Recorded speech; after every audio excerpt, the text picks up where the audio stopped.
You're listening to the Packernet Podcast Network.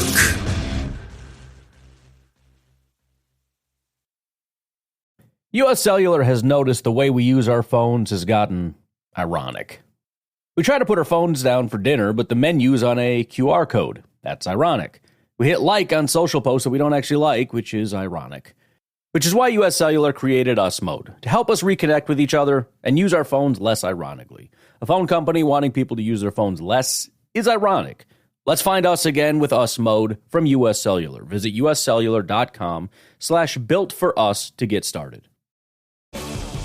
When it comes to towing, seeing is believing. That's why Chevy Truck's advanced camera technology offers up to 8 available cameras for 14 unique views, so you can focus on the view that really matters. Chevrolet, together let's drive. Learn more about Chevy Trucks at Chevy.com. Safety or driver assistance features are no substitute for the driver's responsibility to operate the vehicle in a safe manner. Read the vehicle owner's manual for important feature limitations and information.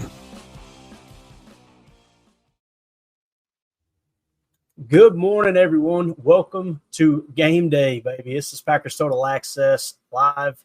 Appreciate everybody joining us here as we're getting ready for the Packers and the Broncos kicking off this evening. Just want to let everybody know there will be a pregame show, but until then, we're going to be just doing a little Packers talk this morning, pick up where we left off last night as far as camp battles go, and kind of get everybody updated on what happened during joint practices, all that good stuff. Just a little teaser for tonight's pregame show. I got Jacob joining me here from Wisconsin, just ready to kind of break it all down. Jacob, how you doing, buddy? Are you awake? That's the first question. I am. I was up today, got a little workout, showered, got some coffee. So I'm about as awake as I'll ever be. It's like 62 degrees. It's a little breeze. It's pretty nice. Yeah, I think we're sitting at about 68. Got a little rain falling. It's nice down there. You can tell fall's right around the corner, man. I am a fall nut. There's no doubt about it, man. No pun intended there. So, but I'll tell you where the pun is intended. Maybe not. I don't know. All right, Jacob, let's just jump into some news this morning, man. Came down the pocket. No big surprise. The Vikings have been kind of courting Stephon Gilmore for some time now. Once he made the visit up to Minnesota, it kind of seemed like, okay, they're probably going to sign this cat because someone of that stature, former defensive player of the year, granted it was a long time ago, when he makes the trip up to Minnesota, probably not going to make that trip unless he feels real confident he signs. So Ian Rappaport tweeted out, the Vikings are making a major free agent acquisition at a time when they rarely happen. Former Pro Bowl cornerback Stephon Gilmore signing with the Minnesota Vikings on a 1-year, $10 million deal, sources say. The ex-Cowboys and Patriots cornerback is back with defensive coordinator Brian Flores. So what they mean there is obviously Brian Flores used to be a defensive coach for the New England Patriots. Stephon Gilmore, that's when he played his best ball, was when he was with Brian Flores. There's no doubt about that. B-Flow, pretty good cornerback whisperer. I know we got one ourselves here in Jeff Hafley now. At least we're hoping so. I don't hate the signing, Jacob, but we can't sit here and pretend like Stephon Gilmore is the player that he used to be. Obviously, the first thing I did when I seen the news this morning, I said, let me go grab that Dontavion Wicks clip of him just absolutely scorching Stephon Gilmore in the playoffs. But how do you feel about it, man?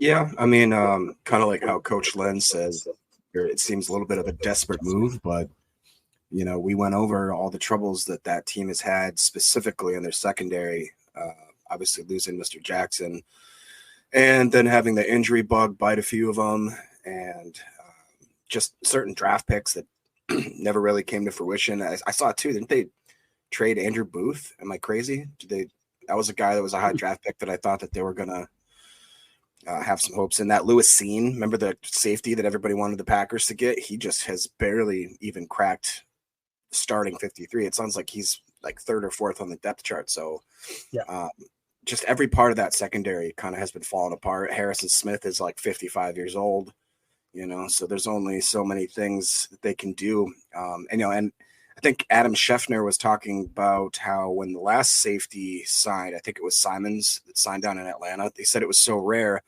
that they'd be offering a contract that was, I think that contract was even $7 or $8 million. So this one, they said that usually this time of year after kind of the dust is settled and the cards have been all shuffled around, that usually teams aren't willing to sign bigger contracts. But for the fact of that they're kind of desperate without, that's basically what Coach was just saying. They're kind of desperate. They know they need to have a shutdown, quote unquote, corner. I don't think Gilmore is that anymore. We talked about right here. Dobbs torched him a lot that game. Wicks absolutely torched him a lot that game. And I think it's a move the Vikings had to make. I'm glad that they just wasted $10 million for us to cut him up and just posterize him for Jordan Love. So, yeah, you were right. On August 9th, there was a tweet that went out, said the Vikings are acquiring Nashawn Wright from the Cowboys in exchange for cornerback Andrew Booth Jr. per Tom Pelissero. It said career 78.0 run defense grade. When you're highlighting run defense grade for a corner, probably not a good look. You know what I'm saying? There's nothing wrong with good run defense. Don't get me wrong, but you don't sign cornerbacks to stop the run. You sign cornerbacks to stop Dontavion Wicks, and at least the early stages of their matchups with him and Stephon Gilmore, he hasn't been able to do that. So let's see here. Let's go to the chat real quick, see what everybody's got popping off. Dennis Shook said, big day for Sean Clifford. He's fighting for his life, R. Kelly style. We need that clip. I'm fighting for my life. We got to get the edited version, of course. Listen, I don't mean to make a lot of a really bad situation there, but that dude, it's okay to make fun of him, in my opinion. That's just R. Kelly. Yeah, Dude, that guy. Everybody knew he was a piece of crap. Remember, dude. Even Chappelle, like 20 years ago, way early. I'm gonna be on you, man. If I ain't. Don't do it. Go check out Chappelle's show. If you can find them, they may be banned now. But I'm telling you, I love the way that dude united everybody by just making fun. There was no one off limits.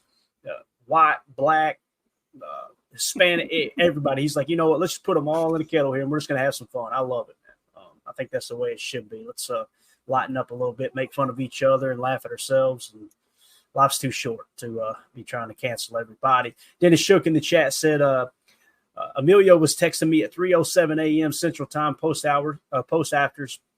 You up? So he definitely won't be here today, but I'll let you know when he makes his way into the kitchen for coffee and ibuprofen. So there you go. And then, of course, Omer jumped in right after that, or maybe it was a little before that, said Vikings have signed former Cowboy Stephon Gilmore to a one-year, $10 million deal. So Omer, man, just giving his 5 keys to the game today, or not keys, but I guess things he's going to be watching for. Love that dude, man. His passion for the Packers. Deadfish says now we can torch him twice a year instead of just in the playoffs. Amen, man. Amen. We need all that we can get. Like Jacob said, man, let's get him out there and roast him. Carly Ray in the chat said, I got family visiting. I hope to catch the end of the game. They'd rather go and see a waterfall than the Packers. Facepalm emojis. Enjoy family, Carly. Enjoy family. It's just pretty season. Dennis can't believe that the channel is ever demonetized. How does that happen? He's asking. That's a great question, Dennis. I don't know, man. We've got people. We got people on the case. That's where Tim at. Tim and Emilio are on assignment trying to figure out why we got demonetized. There you go. All right, that's where they're at. So we're going to start beating that into the ground, the whole on assignment thing. All right, so let's get back to the Camp Battles article. I want to give another plug for this. Bill Huber wrote an excellent article talking about the different camp battles that are going on. And of course, the tweet said in 10 days, the Packers will have to cut their roster to 53 players. Here's an updated look at the big roster battles ahead of Sunday night's game at Denver and the practice and game next week against Baltimore. So make sure you go find this tweet, retweet it, like it, all that good stuff, share it around, and make sure you click on the link too. Give him a click there. He's done an excellent job with this article. Let's just dive right into it, Jacob. We're going to get into the defensive side of the ball. This one I'm probably more excited about, or just as excited, I should say, than the offense, because it seems to be a lot of depth here on the defensive side of the ball, at least on the surface. Now, it's funny because every year when we get into practices, joint practices, training camp, all that stuff, everyone's opinion tends to change because you'll see, like I remember for so many years, Aaron Rodgers struggling in training camp. And he was like, is this the year he falls off? Throwing interceptions every day, something that's just so uncharacteristic of Aaron Rodgers. And the reason being, you're out there, you're testing new things. And I know there's a lot of people that are absolutely freaking out about the whole Denver Broncos joint practice. And it's like, it's just that, guys. It's just a practice. It's a chance to get out there. Really, it's the first time you've had an opportunity to hit another team, someone other than your own teammates. So there's no reason to freak out over that stuff. Okay. And I know Jacob had to step away. He'll be back here in just a second. There's no reason to freak out over that stuff. Like, this is the time that you try to stretch yourself. Offensively, you're going to try things that you normally, might not try to fit that throw into a tight window unless the game's on the line and you got to make something happen. On defense, they may be trying different fronts. They may be trying different rotations, different groupings, if you will. There's a lot of different things that go into joint practice preparation, and everything's specifically set up to put stress on your offense and defense, even your special teams. So when the coaches meet for a joint practice and you just had, like Sean Payton and Matt LaFleur meet up, they probably went out to dinner, a night or two before whenever they got into town, met up, said, hey, here's what I'd like to accomplish on our end of the practice. What would you like to accomplish? And they try to gear everything up for that. Think of it this way.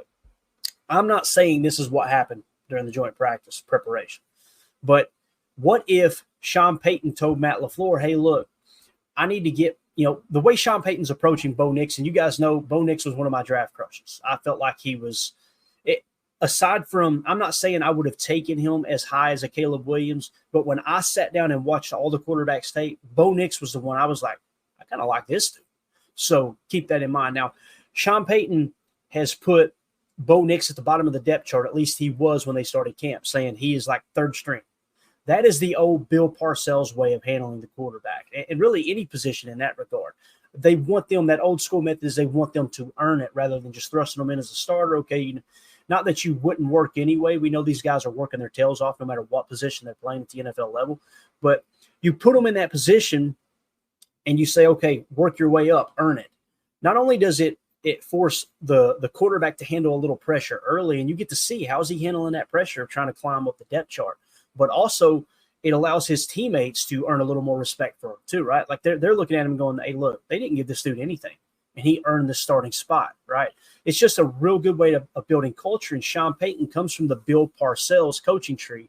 That was Bill Parcells 101. I say all that because Sean Payton, I wouldn't be surprised if he went to Matt LaFleur and said, what I want to accomplish is to give Bo Nix a lot of opportunity to climb up this depth chart. You see what I'm saying? And on Matt LaFleur's side, it may be, hey, look, we struggle with trip set, or we struggle against a base 12 personnel. Can you throw a lot of that at us? Yeah, sure.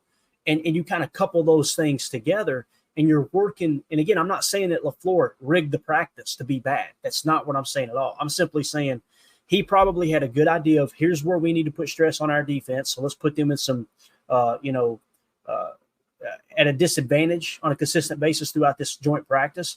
And he knew that Sean Payton was looking to get Bo Nix some precious time out there with the ones, maybe even the twos. I don't even know all the details on where he played or how that came about, but that's just another way of looking at these joint practices. I think there is some of that's involved. So with that being said, let's get into the defensive side of the ball with the camp battles. According to Bill Huber, again, go give him a follow, like, all that good stuff. So defensive tackle, he said the story was the rotation. The story now is still the rotation. It said, little, if anything, has changed. Kenny Clark is the top dog. TJ Slayton and Devontae Wyatt will be mixed and matched as much as possible based on down and distance situations. And Carl Brooks has been ahead of Kobe Wooden throughout camp. So I want to key in right here on his comment that he says we'll be mixed and matched as much as possible based on down and distance situations. Remember what I was saying about the base defense. When we're out there in our 4-3 base against a 12 or a 21 personnel, more likely than not, it's going to be TJ Slayton playing that one technique. What that does is it allows you to free up Kenny Clark to play the 3 tech. And again, when we're talking 1 and 3 tech, if you're playing an over front, okay, let's say it's a 12 personnel, tight ends are strong right. So it's a strong right look, right? If you're playing an over front, then the one defensive tackle on the strong side of the formation will be in a 3 to 4 tech, maybe even wider. And on the other side will typically be someone playing shade or a 1 tech, okay, on the underside of the weak side of the formation. That 1 tech kind of acts as your nose tackle, right? He's that guy that you want at the point of attack. You want a guy that's beefy. Think of how we played the 34 jam, right? And you would always put that big cat at nose tackle. At times, Kenny would play it. But that was a big misconception amongst Packer fans because a lot of beat writers were saying, no, Kenny's he's being asked to play too much nose. He's being asked to play too much nose. And then you watch the tape and it's like, that cat's in a 3 tech. What are we talking about?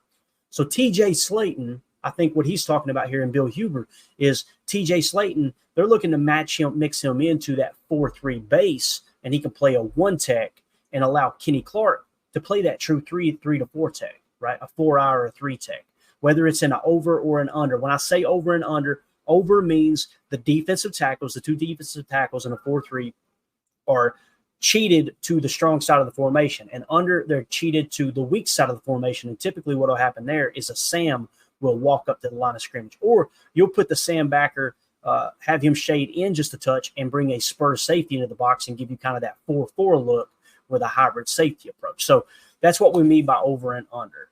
But when it comes to the rotation, nothing's really changed here.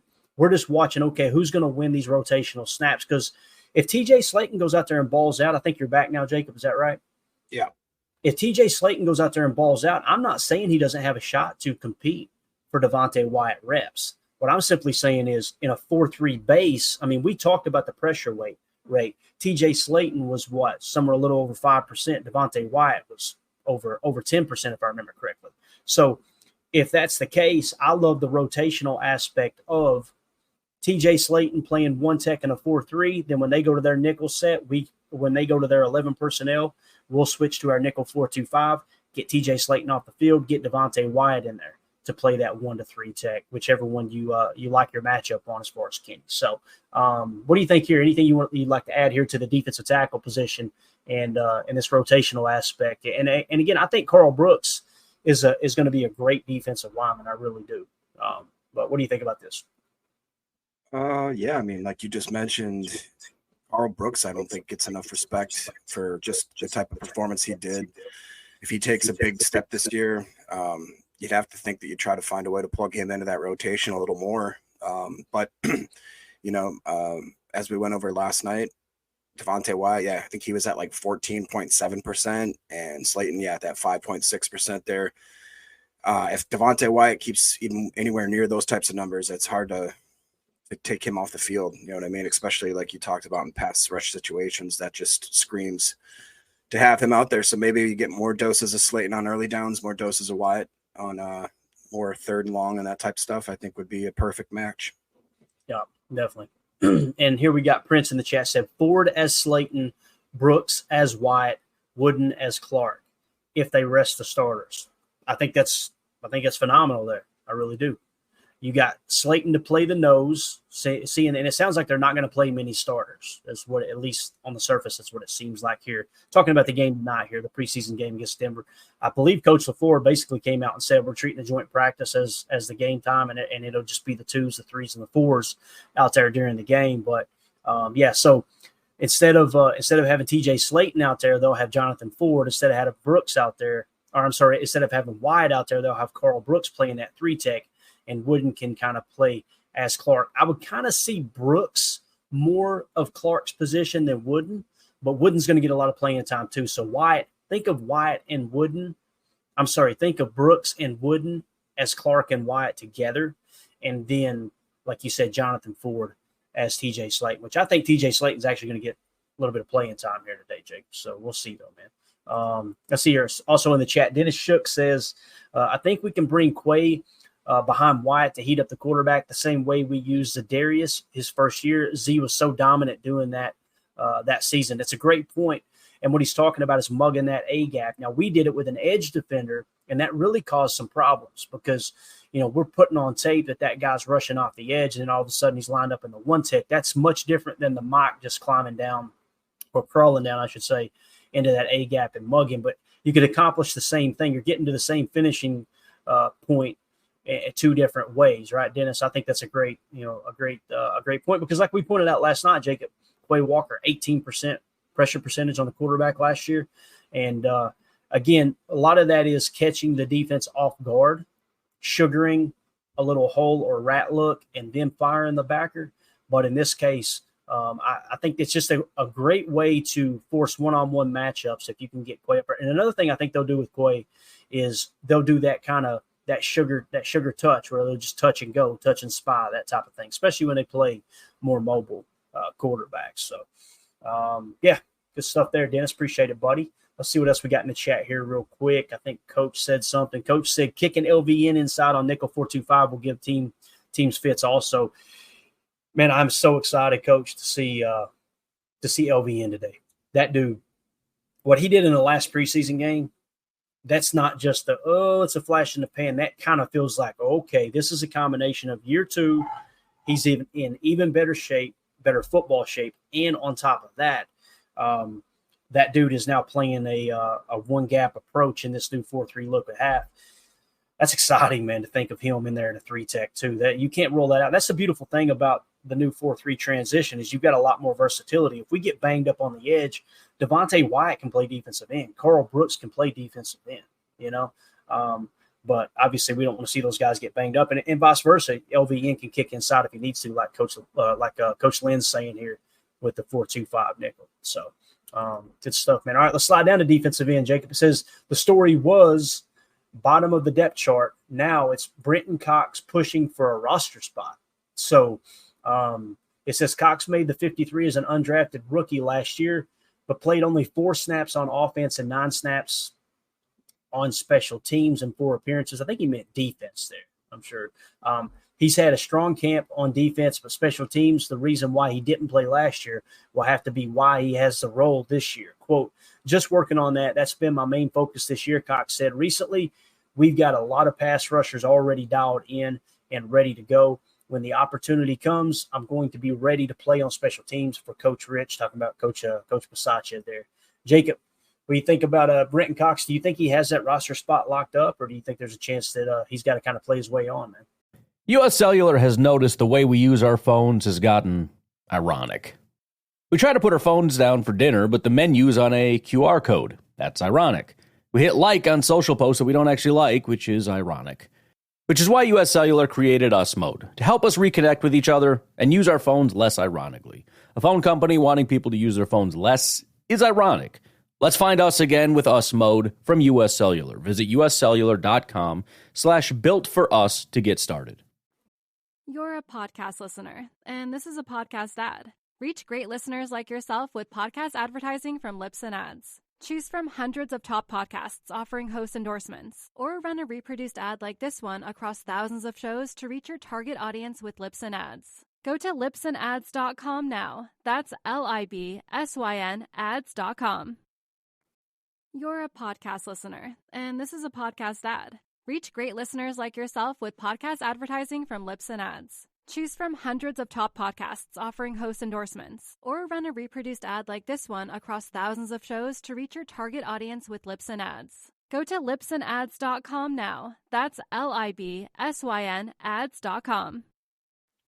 You're a podcast listener, and this is a podcast ad. Reach great listeners like yourself with podcast advertising from Lips and Ads. Choose from hundreds of top podcasts offering host endorsements, or run a reproduced ad like this one across thousands of shows to reach your target audience with Lips and Ads. Go to lipsandads.com now. That's LIBSYN ads.com. I don't dare say that it's locked up, but I probably think that even over some of the wide receivers and other talent, it'd be hard for me to think that we're going to get this guy to clear waivers. He was supposed to be at one point up to like a 3rd round draft pick. Even some people had him before that. And it was the off the field issues that completely catapulted him off of that, basically out of that whole draft. So I know for a fact that there's still going to be people around the league that have him on their radar. And I just would never, I'd never forgive myself if the Cox got away, you know? Understand, man. Completely understand. When you look at the depth chart, the question to me becomes, are you carrying 6 or not? Are you carrying 6 defensive ends? If you are, Brenton Cox Jr. makes the roster. If you think you can get away with 4 because of that versatility we talked about with Devontae Wyatt and Carl Brooks being able to play the edge in a pinch, then maybe you just kick him to the practice squad. I know this. That last game, to me, it looked like nothing had changed. He's still a phenomenal athlete. He can still get into the backfield quick. It's just he plays a little out of control. I mean, you've seen it too, right, Jake? I'm not being too harsh on him. It just seemed like when he got in the backfield, overrunning the read option, things like that. You know what I'm saying?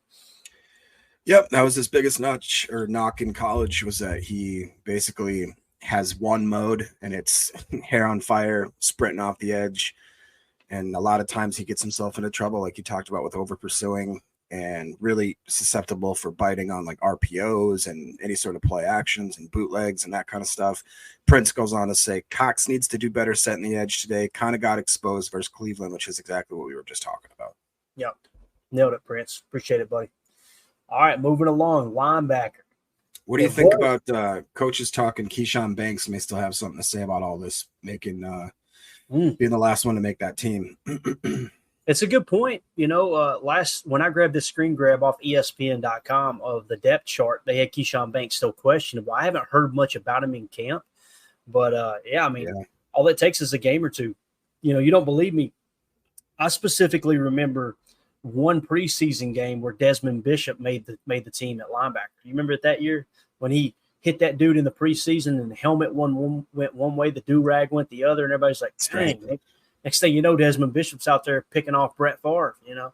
Like it's all it takes is one game to flash. Now, you can't make the club in the tub. This is exactly what we mean by that comment. If Keyshawn Banks stays banged up, and I'm sure he's completely healthy now, that's what we mean by missing those valuable reps and obviously not being able to make the roster, not be able to make the club.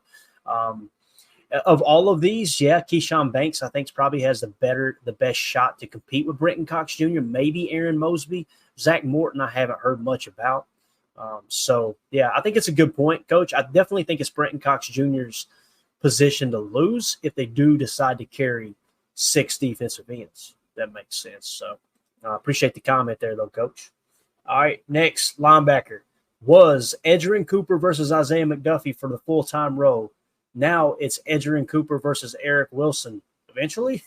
So it says, as a second-round pick, the assumption was that Cooper would move past Wilson and into the starting lineup at some point early in training camp. So the real question was whether Cooper would eventually knock off Isaiah McDuffie and join Quay Walker as the 2 linebackers in the nickel.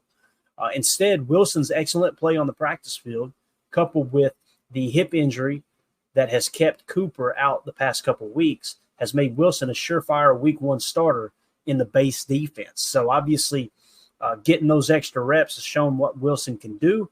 I have no problem with this, Jacob. You know, I don't have when they drafted Cooper, you guys know he wasn't my best linebacker. I'll go to my board here real quick. I actually had Edgerrin Cooper as the 4th best linebacker, okay? Now, keep in mind, Greg Cosell said it's going to take a year before he's ready, but he has him as his best linebacker. And people hear that and they go, what are you talking about? Like he's saying he may not be the best linebacker of this class in year 1 because he's so raw in talent or in experience. But by year 2, he's probably going to pass everyone else up. It's like a Quay Walker 2.0. You know, I had Junior Colson, Peyton Wilson, and Cedric Gray ahead of Edgerrin Cooper. It doesn't mean I'm right. That's not what I'm saying here. But I don't really have a problem with Edgerrin Cooper. You want him to be healthy, you know, and he flashed when he was healthy that first week of practice. But I'm totally okay with Eric Wilson, Isaiah McDuffie going out there and carrying the torch until he gets healthy, because it kind of lines up with what Greg Cosell was saying, although injury wasn't in the game plan, nor was, Greg Cosell talking about that. But you know what I'm saying, Jacob? It just kind of no reason to hit the panic button. Let him get healthy. And who knows, maybe we get a quarter of the way through the season and he flashes in practice and bang, he takes that spot from one of those guys, right? Yeah, I mean, right now it doesn't make any sense to me to force him to the forefront when 1, he's not healthy, 2, he's probably still getting caught up with the playbook and the speed of the game and all that kind of stuff. I've been really impressed with McDuffie basically since day 1. I've been super impressed with Eric Wilson since he joined the team. So yeah, I think both those guys have totally been deserving to get the shot. And if they, for some reason, like you said, are not up to snuff, then it's nice to know that we've got a couple of guys being Hopper and Cooper. I can never get that right. Hopper and Cooper in the mix there, that if, something happens injury-wise, if for whatever reason the guys aren't playing up to snuff, we can have a really young and talented group of meat missiles to back them up. And again, this isn't a knock on Cooper. I think Cooper is made of all the right stuff. Like it says here, it says, is Cooper destined to be a backup all season, or will he eventually take Wilson's job? Quote, this is Cooper talking. Sometimes it gets to me, Cooper said this week of his extended absence. Quote, but things happen, so I just have to do what I can do. Just keep pushing, try to get better, and get on the field as fast as possible. So this is something that's eating at him. It's not like he's just sitting back going, yeah, this is a redshirt year. We'll see how everything unfolds. So definitely keep our eye on that linebacking room as Cooper tries to get healthy moving forward here. So, all right, man. And these Men Dove ads are killing me, Jacob. Ain't nothing better than staring at a hairy armpit. You know what I'm saying? Like, golly, so let's just ease off of there. The Nissan one I can handle. You know what I mean? Pretty good truck. I got one in the driveway, actually. But anyway, sponsor the show. Cornerback was Eric Stokes versus Carrington Valentine to actually start. Remember us talking about that in the offseason, Jacob? We were like, hey, Carrington might push or even Corey Ballantyne. I was big on Corey. Hey, listen, if Corey Ballantyne plays better than Stokes, put him out there. Stokes had a pretty good camp, seems like.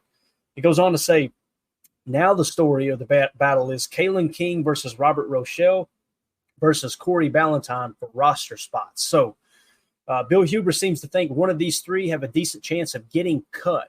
Kalen King, Robert Rochelle, Corey Ballantyne. You guys know Corey's probably my favorite of those three, with the exception of Kalen King. I think he has a lot of upside, especially as a 7th-round pick. It's just wild.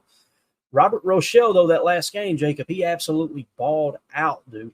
It says the hamstring injury that sidelined Ballantyne for 2 weeks put an early end to the competition to be the starter opposite Jair Alexander. That position belongs to Stokes. Now the battle will be for the final roster spot or spots. Of those three, if you had to cut one, Jacob, don't forget Robert Rochelle's performance last week. What would you cut there, man? Yeah, it is tough. It's a lot tougher than I would have ever thought at the beginning of camp. Robert Rochelle has played really well, and I think that he plays really well on special teams too. Probably a lot more than the other two of them, to be honest. But just over the body of work, I think that there's more of a possible max ceiling with Kalen King. I think Ballantyne has a higher floor. So still would have to probably pick Mr. RR to get out of there. Yeah, that's where I'm at too, man. Corey Ballantyne has done so much with actual regular season game time. That's who I would pick of the group. Kalen King, like you said, this is the story. Kalen King, higher ceiling than everyone. Robert Rochelle, more recent contributor on special teams too. Corey Ballantyne, highest floor. So it's like, to me, it's unless Robert Rochelle balls out these last two games, I still feel comfortable saying let's just try to stash Robert Rochelle in the practice squad and move forward. I think there's a decent chance Kalen King and Corey Ballantyne would get signed quick if he decided. I was just going to say. Yeah, the other thing, too, we have to remember is I'm pretty sure, isn't Ballantyne like 28, possibly going to be 29? So 28, yep.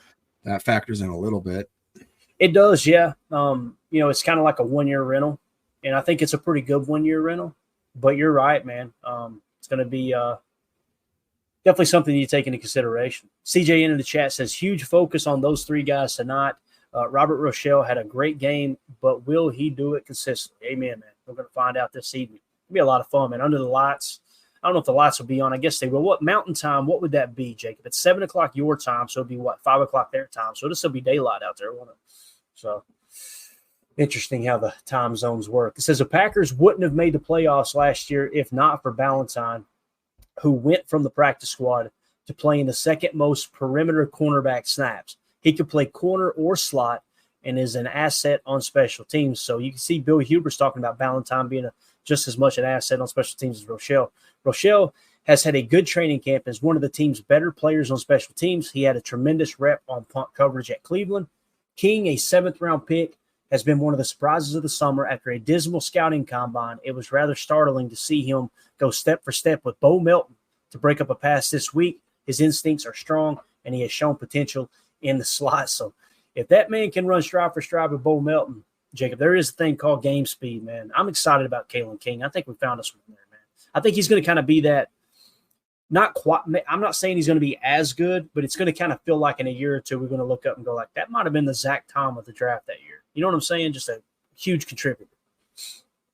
Yeah, I mean, I would even say he could be the Rasheed Walker. It would be a little more apt comparison because it's a left tackle that we got in the 7th round. So a really important position that you probably just – I don't want to say that it was a throwaway pick by any means, but I'm sure that Goody didn't draw up the, hey, every 7th rounder that I draft for the next like 3 years, I'm going to get starters at each, shot I make there. That being said, I'm super pumped on this group. Oh, and by the way, here Prince said that Rochelle is 26 years old. So that, they're definitely a lot older. So if you told me I had to pick one of them to start a franchise with, I think I'd go Kalen King just because you have so much more. You know what I mean? No doubt about it, man. Yeah, no, I'm completely on board with that, man. He would be my pick if you had to. All right, you got to pick one of these 3. You're starting a franchise today. Absolutely, man. Completely agree. All right, safety, man. This is an exciting room here. You're talking about completely remodeling the safety room. It was the 3rd safety was the camp battle. Now Evan Williams' role. And it says the starting 5 in the secondary seems solidified with Jair Alexander and Eric Stokes at corner, Keyshawn Nixon in the slot, and Xavier McKinney and Javon Bullard at safety. What about Williams? At this point, he might have a limited role on defense or no role at all, even though the 4th-round pick has made more splash plays than anyone in the secondary. That's what the coaches like to call a good problem. Quote, it's just honestly just trying to keep a big center of focus and at the same time matching that with the kind of relentless attack top mentality, Williams said. That's something that defensive coordinator Jeff Hafley has preached is just ball out, break, kind of has to be almost a machine-like response. When the ball's out, step on the gas pedal and go full throttle. So it's obvious that's the emphasis they've been putting on the safety room. How do you feel about the way Bill Huber said that here, man? Because, you guys have heard me. I've been kind of talking like, how about Bullard in the slot in the nickel and putting Evan Williams on the field out there. And then when you're in base, take Williams off the field and put Bullard at the safety opposite X. Are you reading that the same way I'm reading it from Bill Huber? It's kind of like they may put Williams on the back burner. Or am I reading that wrong? I think that's a fair analysis. I personally would love to see that. I keep shaking my head every time we talk about the DBs. And when if you scroll up just a little bit, when they listed off our projected starters, I always forget that they just throw Keyshawn Nixon in the slot. And I hate that. I don't feel like that he's our best slot. And right. I don't know, man. That's going to be an interesting mid-season, I think, conversation that we're probably going to have. I hope I hope it doesn't have to happen and that he balls out so clearly that we're all just sitting here like, man, that dude earned his money. He's making the returns. Everything's looking great.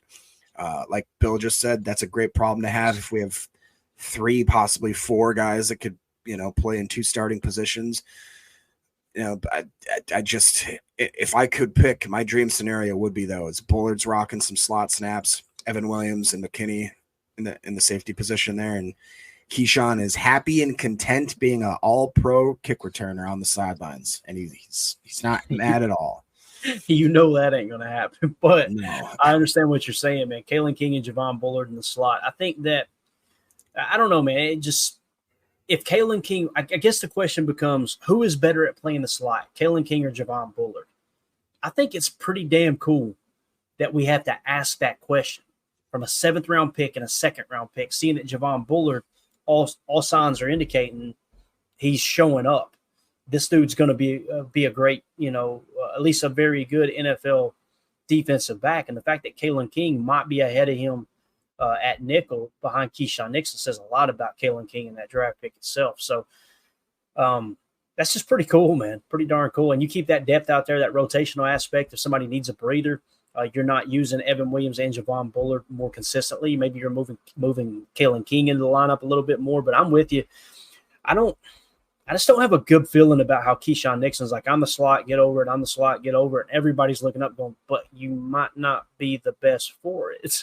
So here's a couple of good points. Ron says, like we were saying before, Nixon will need to perform, basically outperform the young guys that are behind him, which I agree with. And then Dennis below responds to me. He says, I'm telling you, Jacob, K9 would throw a fit if he gets jumped by Bullard. It could be Jair 2.0 level locker room issue. I could see that, but I would, the Packers organization, I feel like, is really good at putting out fires before they start, or at least kind of hiding the fact that there's maybe some drama going on. So if they get to a point where I feel like that they're, whether it be through preseason games or stuff they're seeing in practices, even if we're not seeing it, and they decide, okay, not only could Bullard start over Nixon, possibly King could, possibly Ballantyne could. So therefore, is Nixon worth the headache that we see him kind of becoming? And then maybe they look for some sort of trade option. Like, I could see that being a thing. But who knows? I don't think that I do not think that he's the type of player, Nixon, that can take that that type of criticism. I think that he would become probably a locker room cancer. Yeah, I hate to say that about a person, but when you keep posting on social media, it's like I want to be able to tell you, no, Jacob, I disagree, but I can't. Like it's like just go win the damn job, go be the better player. That's what I want. That's what everybody wants to see. We want to see Keyshawn Nixon, but you kill me the attitude he brings, the spark he brings. He's kind of a fiery guy. When he picked off Patrick Mahomes last year, I was like, let's go. A couple times. Remember when wasn't it him? I believe it was Keyshawn Nixon. I could be wrong. I think it was Keyshawn Nixon that sacked Dak Prescott on that play too, wasn't it? Remember that play where he rolled to the right in the playoff game and just out of nowhere someone came fly? I could be mixed up. I think it was Keyshawn that just came out of nowhere and drilled Dak. Dak was like, where the hell did he come from? Like, he shows these spurts where it's like, okay, he's got the physical ability to do it, but it's like, just go out there and dominate these two guys, and you don't even have to talk about it. That's the part that kind of bothers me is like when you're talking about I'm the nickel, I'm the slot. It's like that guy. Everybody knows we got those friends. You got that crew you used to run with when you were younger. Maybe some of you are still doing it. There's always one knucklehead in the group that just wants to. You're like, yep, who's he going to start a fight with tonight? You know what I'm talking about, Jay. I think you might have been that one in your group. Yeah. That's another day. So, but yeah, it's just, I don't know. It bothers me, man. Just like go beat these dudes out. The rookies, you should be able to beat them out. You should be able to, right? So that's just how I see it. Remember, wasn't there talk for a hot minute that Nixon was going to be taking some swing passes or like bubble screens, and that he was actually taking practice snaps and stuff like that? I mean, well, he made a comment last year, and I think LaFleur said, "Hey, let's dominate the slot position first." Now, they put him in, if I remember correctly, technically, yards per carry, Keyshawn Nixon was the leader of the Packers last year. So he had that one end around, didn't he? Right, yeah. So, when the thing that Keyshawn Nixon is really, really good at, and it kind of showed on that Dak Prescott play, if I'm remembering correctly, that was him. In tight spaces, he's very good at navigating traffic. Obviously, it's what makes him a great kick returner, but also he's fearless in those tight quarters with bodies around. And that end around, you've seen it too. It's like, okay, I don't care. Yeah, that guy, let him blow right past me. Got it. All right, let's get upfield. He's very smooth. I hate the dog on him, but A.J. Dillon does not keep his feet moving. Keyshawn Nixon, when he's in traffic, keeps his feet moving. That's what we're talking about. Emmanuel Wilson keeps his feet moving. Watch it today. And hopefully, A.J. Dillon will straighten that up too. But when you watch some of these guys like Emmanuel Wilson and even Keyshawn Nixon, like I said, when he's in tight quarters on a return, which I don't even know if he'll be returning today, the key is keep your feet moving to navigate through the traffic. You can't stop. You can't just stop and start again at the running back position. You can't do it. So, but yeah, I think there's a little bit to that, although I try not to buy too much into some of that hype around, hey, let's put this defensive player on offense. I like Coach Matt LaFleur's response. Hey, listen, let's learn how to play slot before we worry about carrying the ball, all right, as Tupac LaFleur would say. So let's see if there's anything else here. Let's finish reading this little snippet here from Bill Huber. It says, what about Williams? At this point, he might have a limited role on defense. Did we read that already? Yeah, we did. Didn't we? Yeah, okay, cool. We already hit that. Specialists. Let's move on to specialists. All right. Was Anders Carlson versus Greg Joseph. Now it's Anders Carlson versus Greg Joseph versus the waiver wire. We haven't talked about that, man. It says, while Carlson and Joseph made both attempts at the joint practice in Denver on Friday, neither has taken command. In fact, both had dismal days on Wednesday. While the Packers would like Carlson, a 6th-round pick last year, to win the job, it's fair to wonder if the week 1 kicker is even on the roster. If a reliable veteran becomes available after final cuts, GM Brian Gutekunst might be interested. Quote, I've always been pretty good about seeing staying in my own lane, focused on myself and what I can do to get better, Carlson said recently. It's great to have other people in the room too. You both can benefit from it. It's something you've got to embrace, talking about the competition. Jacob, we haven't talked about that. I think it's so rare that a kicker becomes available because a team's got two really good kickers. But I guess there is a chance that we could find a kicker off the waiver wire if we're not happy with either of these guys at the end of camp, right? Yeah, I mean, especially because when we started the training camp, at first the guys were both looking really, really well. I think that for the longest time they had only missed like 2 kicks, 3 kicks, and then as of late, suddenly we did that exercise where we looked at the different kicking percentages, and even when the guys had just still were pretty consistent and hadn't really made a lot of misses, we were still like the 12th ranked as far as percentage wise goes. And now I think the guys have gotten a little bit worse. So we're probably around the 85, 84 or something like that percentage. I think it could be even a little bit worse if that's the case. And we're in the bottom half of the league. So it definitely is going to be a little worrisome. I think that if anybody tells you that they're happy with the special teams after we swapped the long snapper again, and now we're actually playing a little bit of kicker carousel, it's a little nerve-wracking, I guess, but especially if everything else is going really smooth and we have another really important loss strictly from the hands of our special teams players, that's going to be a tough one to swallow. Yeah, I can see that. All right, something else real quick before we get ready to wrap up. If you guys would hit that like button for us, just take a quick second to do that. We greatly appreciate it. It helps boost the algorithm, helps other Packer fans find this channel and find our content. We really appreciate everybody supporting us through the offseason, now through preseason. The channel's blowing up. The podcast is blowing up. It's just a testament to Packer fans and how loyal and awesome you guys and gals are, especially to just loving football, even during the downtime. Bill Huber put this tweet out, said, one of the young Packers competing for a spot on the team is receiver Jalen Wayne. He's got a heck of a story and a great mentor. His cousin is Reggie Wayne, a 6-time Pro Bowler and current Colts receivers coach. So go check out that article at si.com from Bill Huber. Thought that was pretty cool. Now, listen, when he says competing for a spot on the team, I don't think he's talking about the active roster. I think he's talking about that 69-man roster that Coach LaFleur has been talking about. But I'll tell you what, man, this guy comes from good stock here with his cousin being Reggie Wayne. Do you remember Reggie Wayne back in the day, Jake? Oh, yeah, dude. Reggie Wayne had arguably one of the best stretches. Obviously, him and Peyton were that was about as automatic as any matchup that you could have over the last 30 years. It was impressive. Yeah, definitely. And what's cool, too, is like when Marvin Harrison left, I don't want to say they didn't miss a Hall of Famer, but they didn't miss him as much as you would think because Reggie Wayne was just right there taking over the reins, right? Remember Dallas Clark, too?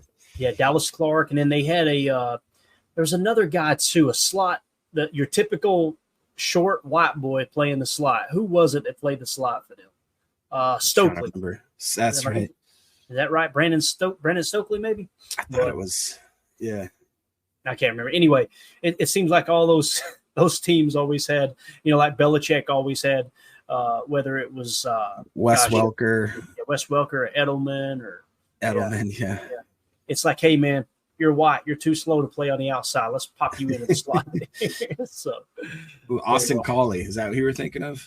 Austin Colley's another one. You're right, man. Yeah. Forgot about him. Yeah. I want to say there was a Stokes guy too. Let me see here. Let's go Colts Stokes on the old Google machine here and see if there was one. I thought there was one. No, maybe not. I think you were right. That was the one I was thinking of. So anyway, anything else you want to hit on, Jacobs? We get ready to wrap up here, big dog. Yeah, actually, there was a couple. So Dennis had a comment here. He said, how's it possible that there aren't 32 good/great quarterbacks and 32 good to great kickers in the world? I often think about certain things like that. Mine specifically, even when I was a kid, and to this day, I always think about how has there not been like the Tom Brady of punters? How come nobody one punter, a guy that can boot it 80 yards, that he can put it on a dime, no matter where directionally, I can just, I can put it in between the 5 every time because I'm just so good. At this point, you feel like there should be somebody that is that good at kicking. I think it was the black guy, number 7 from the Raiders. I think it was Marcus King. Oh yeah, he was He was awesome. I mean, he had a boot and a leg, and I don't know what happened to him. He just, went away. But I remember that was like the one time that I remember watching a punter and being like, this dude is different compared to other punters. He brought so much swag too, man. Like yeah, the way it was awesome. It was awesome. Yeah. And then there was another comment by, I want to say it was Ron. Yeah, Ron Sanville here. He goes 1,504 players waived. So the likelihood is low for players to be picked up. I think we need to remember that because we look at this through the lens of a Packer fan that's been watching every single stat and update and you know what I mean, up to the wire updates and stuff. So we think of these guys probably in a different light compared to most of the other executives and all that kind of stuff. I think maybe we put a lot more stock into them compared as to what their actual market value is around the NFL. So that's a good thing to think about, but I still worry. Yeah, no, I completely understand. And as far as the cut down date here, this is what we're looking at now, gang. Oops. Appreciate it. Thanks for trying, man. So obviously the third preseason weekend will be August 22nd through the 25th. So the final cut day will be August 27th. So we are now 9 days away from final cut down day. You guys know during COVID, they changed the rules to where they used to have it where you could kind of cascade down. You would trim the roster down to a certain amount. You go from like 90 to whatever it was, 70. And then you work your way down to 60 or whatever, then to the final 53.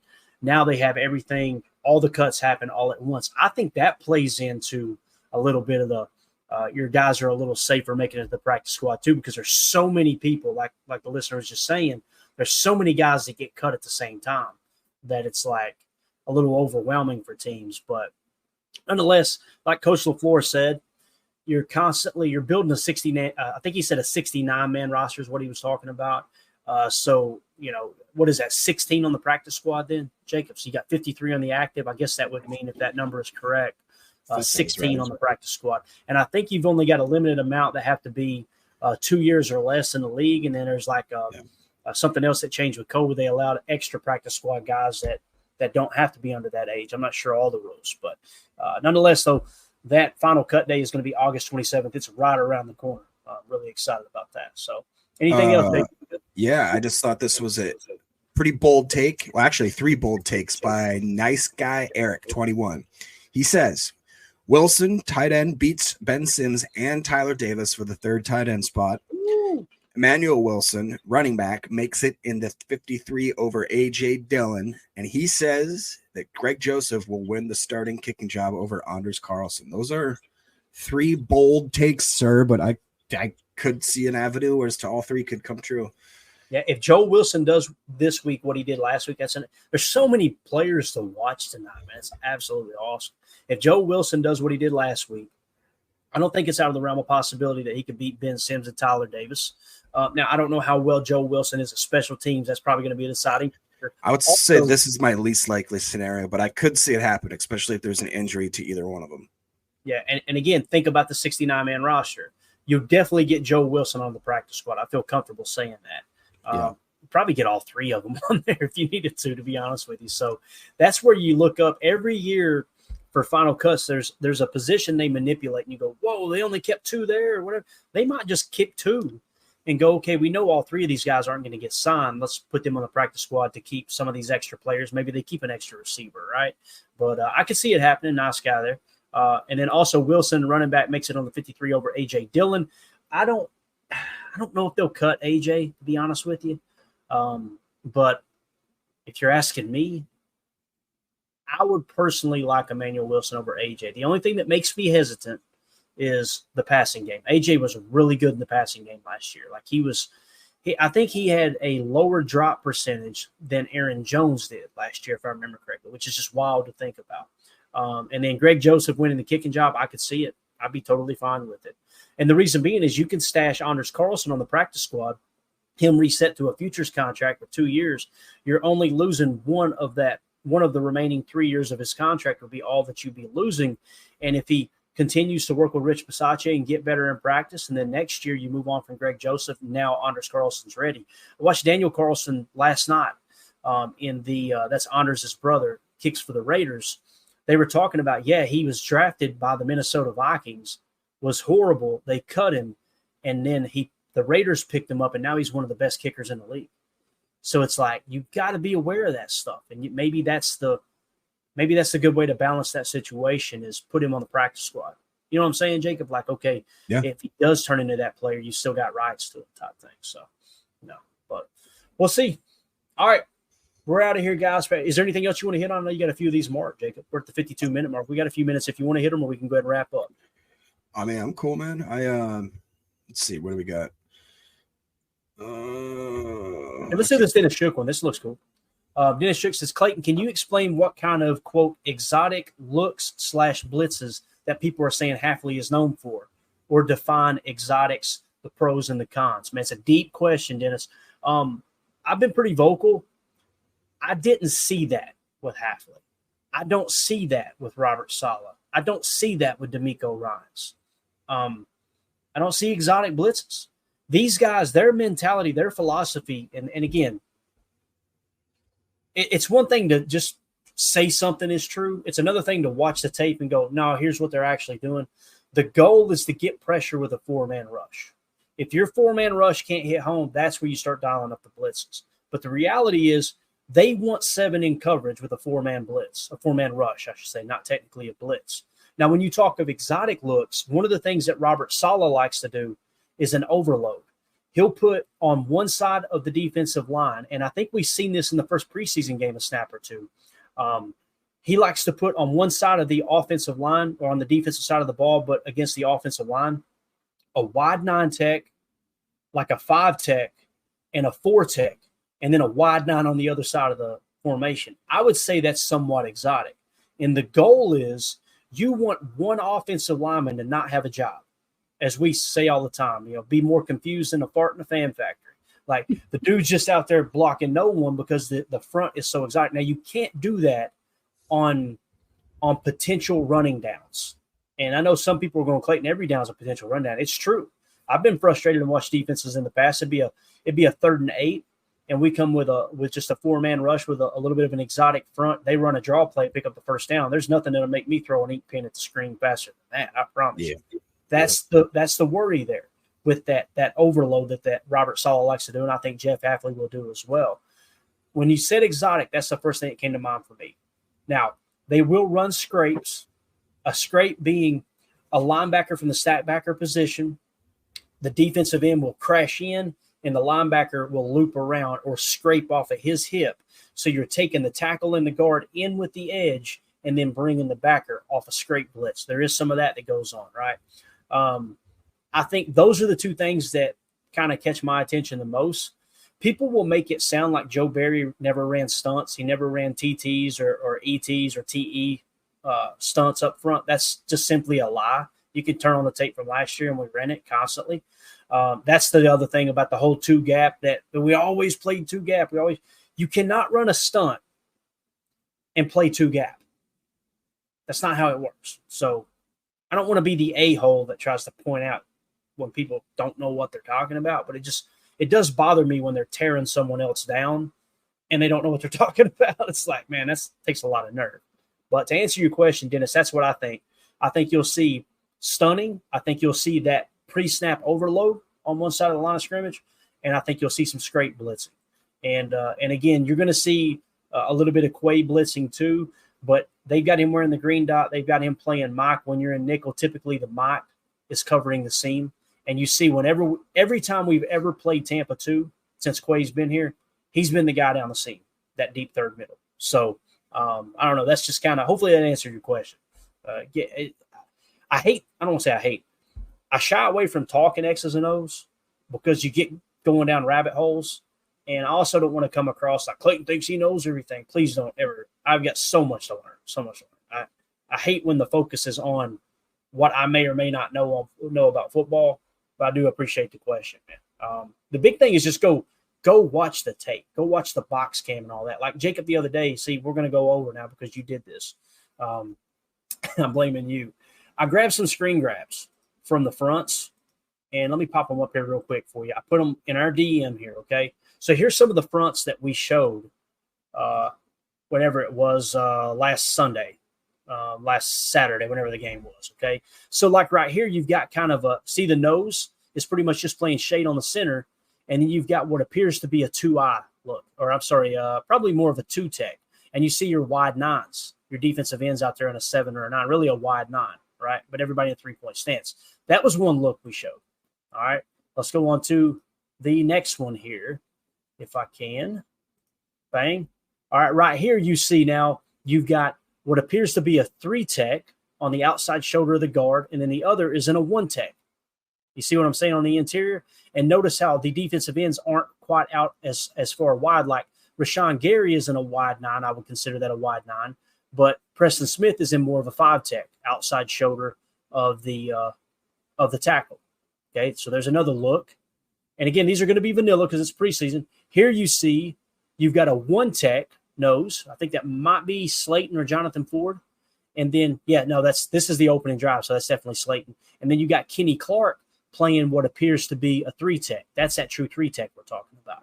And they'll put Kenny Clark in the 3-tech when you're sidecar right or left, because on a running play, unless it's a misdirection, which there's a very low percentage of runs are misdirections, that running play, can you see my cursor right now, Jacob? Mm-hmm. Okay. That running play, most of the time, 90% of the time, has to go to this side of the field. Look where he's running straight at if it's inside zone, Kenny Clark. So that's why you want a true 3-tech over there, okay? That's another look there. Let's see, third look. Actually, that's the one we just hit. All right, let's go to this one. Oh, no. You know what? Notice the backers here too. So notice how you got the slot up here in the box. This is essentially a 4-3 look, and it's a 4-3 under shaded to the weak side. This is your strong side of your formation. Notice the defensive tackles are shaded to – actually, it's an over. Okay, so it's a 4-3 over, but it's almost like a 4-4 look with this DB in here. You've got 8 guys in the box. You've got your defensive front shaded to the strong side, and your linebackers are, mock linebackers bent over. It's almost like this guy's on the line of scrimmage, so you're bringing a real strong one-gap approach there. So that's a different look. Here you've got kind of that 4-4 look again because this slot is so close to the slot receiver. But you see, once again, TJ Slayton, see what I'm saying about playing nose here, Jacob? He's kind of in that shade look. And then you got Kenny out here playing somewhat of a 3-eye tech there as well. So that's just some looks at some of the fronts we showed. I was trying to see if we had an overload. That's somewhat of an overload there. This is a good look. So notice the nose is in a 1-tech. He's in between the guard and the center. Notice on this side how far out they are. You've got your other defensive tackle in a 5-tech, and you got a wide 9, and then you've got Gary out here on the outside shoulder of the tight end. That's kind of a 7-tech. That's a little bit of the mini overload that Robert Saleh likes to run. The only difference is Robert Saleh would have, and this is a 1st and 10 plays, probably why he didn't have it here. Gary would be out here in a wide 9, but a 1st and 10, you gotta play the run there. So, like I said, that's just a couple of looks at some of the fronts. Hopefully that makes sense. Sometimes it's best to see a visualization, but yeah. Anyway, we got to get out of here. We're at the hour mark. That's how you go over. So here we go.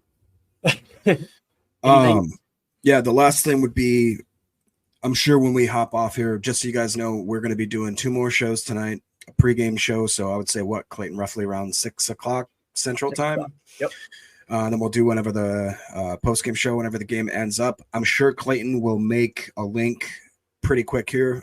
So if you could get that done for the next pregame show, because if we could ask you guys right after this show ends and we get that link up, if you could share the upcoming stream, so the one for the pregame show, and maybe just throw it on your Facebook or your Twitter, and that's going to help because on game days specifically, we've noticed we have a lot of people searching for content. If you guys want to, like I said, post it on your story, and just, I'm sure you have fellow Packer fans and family members and all that kind of stuff. So that would help us a lot, get a bigger audience, especially when we have a few hours like today to kind of lead into a pregame show. It'll help quite a bit. So we had great numbers last week, and it's been crazy growth. So yeah, crushed. I think we were over like 4,300 views on the video where we were just live during the camp practice. That was a lot of fun. Had a lot of Denver fans in there too, which is really cool. As long as people aren't rude, I think it's awesome to kind of get their perspective on stuff. You had a couple of knuckleheads. It's like, man, if y'all really sink this low that you're running victory laps over at practice, anyway. But yeah, like Jacob said, we'll be going live roughly 6 p.m. Central Time for a pregame show, and I'll have the link up. You guys can go grab it, and then we'll do a show right after the game. We may go a little early, Jacob, during the fourth quarter. That way we're not up too late because it is preseason.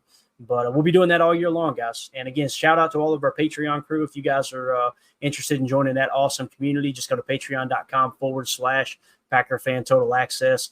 Got a lot of good conversations going on in there. We do giveaways out of there and everything. You can also scan that QR code in the upper right. That'll send you to the same thing.